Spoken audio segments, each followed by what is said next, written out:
Dear students, हमारी society में देखा गया है कि जो ड्रग मनीस है वो काफ़ी तेज़ी से बढ़ रहा है और जो यूथ हैं वो उसका विक्टिम बन रहे हैं। और हमारी सोसाइटी जो है एक इलाइट सोसाइटी बनने की जगह एक डिग्रेडेड सोसाइटी में कन्वर्ट हो रही है, क्योंकि हमारे जो यूथ हैं वो हमारे फ्यूचर हैं। तो आज हम जिस चीज़ के बारे में जानेंगे वो है ड्रग अब्यूज़। पहले हम जानेंगे ड्रग्स क्या होता है। ड्रग एक ऐसा सब्सटेंस है जो किसी भी पर्सन के नॉर्मल बॉडी फंक्शन को डिस्टर्ब कर सकता है, चेंज कर सकता है। ड्रग्स केमिकल्स हैं और ये किसी भी पर्सन के थॉट प्रोसेस को, उसके इमोशंस को भी ये जो अल्टर कर सकते हैं, उसमें भी कुछ चेंजेस ला सकते हैं। अब इसमें जो टर्म जुड़ी हुई है वो है ड्रग अब्यूज़। तो हम देखेंगे ड्रग अब्यूज़ क्या है।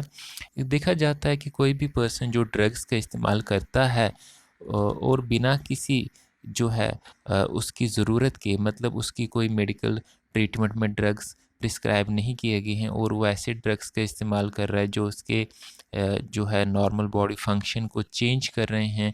हो सकता है ड्रग्स का इस्तेमाल वो अपनी लाइफ की जो रियलिस्टिक सिचुएशन है उससे एस्केप करने के लिए कर रहा हो।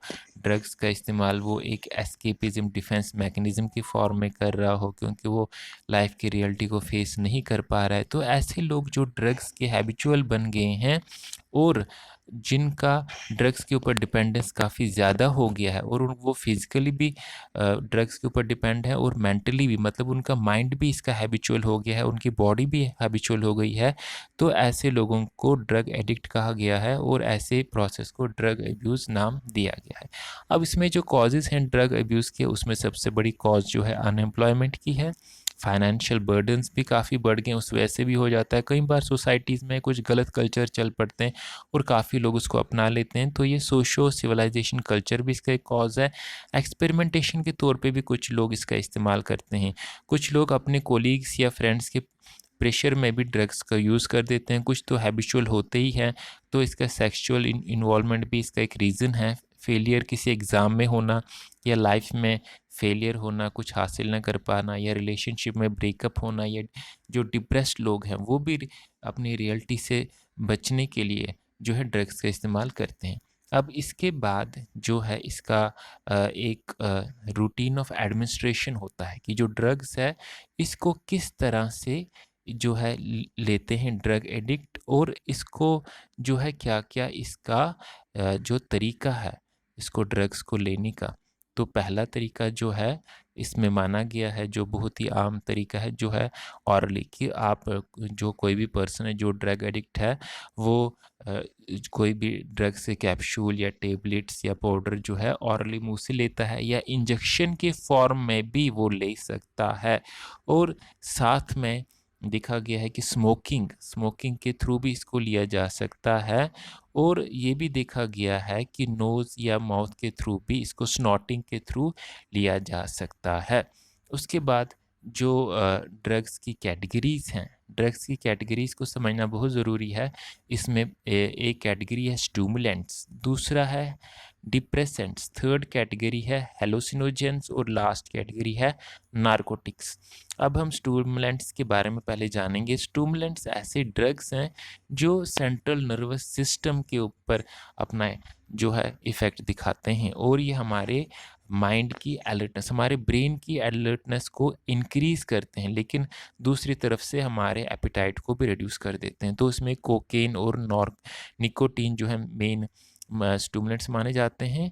और देखा गया है कि ये हमारे बीपी को भी एलिवेट करते हैं, हमारे हार्ट रेट और ब्रीदिंग को भी एलिवेट कर देते हैं, इंक्रीज़ कर देते हैं।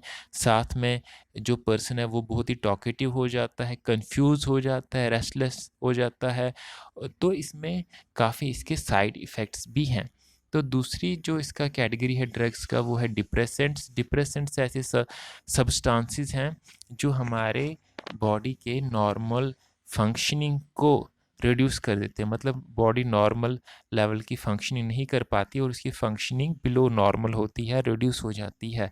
और इसमें होता क्या है कि ये जो पर्सन है उसको भी जो है एपिटाइट की डिज़ायर नहीं रहती, बहुत कम एपिटाइट उसका रहता है। तो इसमें जो डिप्रेसेंट्स हैं उसमें अल्कोहल है, कैनबीस है, और देखा गया है कि जो डिप्रेसेंट्स ये हाईली एडिक्टिव हैं, मतलब जो कोई भी पर्सन उसका यूज़ करता है उसको उसके बगैर फिर वो रह नहीं पाता, उसका फिजिकल और मेंटल डिपेंडेंस काफ़ी बढ़ जाता है, सिडेशन प्रोड्यूस करता है, डिजीनेस प्रोड्यूस करता है, और जो परमानेंट ये जो प्रेग्नेंट लेडीज़ हैं अगर वो इसका इस्तेमाल करती हैं तो उनके फीटस को वो परमानेंटली डैमेज भी कर सकता है। उसके बाद जो इसकी थर्ड कैटेगरी है ड्रग्स की वो है हेलुसिनोजन। तो जो हेलुसिनोजेंस हैं ये ऐसे सब्सटेंसेस हैं जो ब्रेन की फंक्शनिंग को अल्टर कर सकते हैं, परसेप्चुअल डिस्टर्बेंसेस क्रिएट कर सकते हैं। मतलब कोई पर्सन अपने सेंस ऑर्गन्स के थ्रू जो आउटसाइड वर्ल्ड है उसकी सही सेंसेशन नहीं हासिल कर सकता। उसको हो सकता है कि एक छोटी सी जो है नाली है वो भी उसको एक बड़ी दरिया जैसे दिखे, और साथ में जो है थॉट प्रोसेस को भी ये चेंज कर देता है, डिपर्सनलाइजेशन कर देता है, मतलब पर्सन अपने आप को कुछ और ही समझने बैठ जाता है। तो ये जो हेलुसिनोजेंस हैं ये भी काफ़ी हार्मफुल ड्रग्स हैं। और इसकी जो लास्ट कैटेगरी है जो फोर्थ है वो है नारकोटिक्स।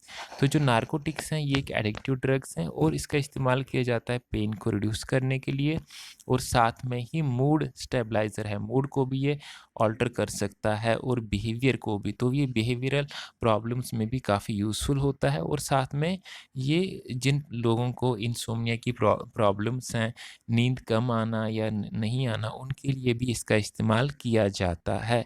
तो ये हमने आज ड्रग अब्यूज़ के बारे में कुछ जानकारी हासिल की। मुझे उम्मीद है आपको इससे फ़ायदा होगा। थैंक्स।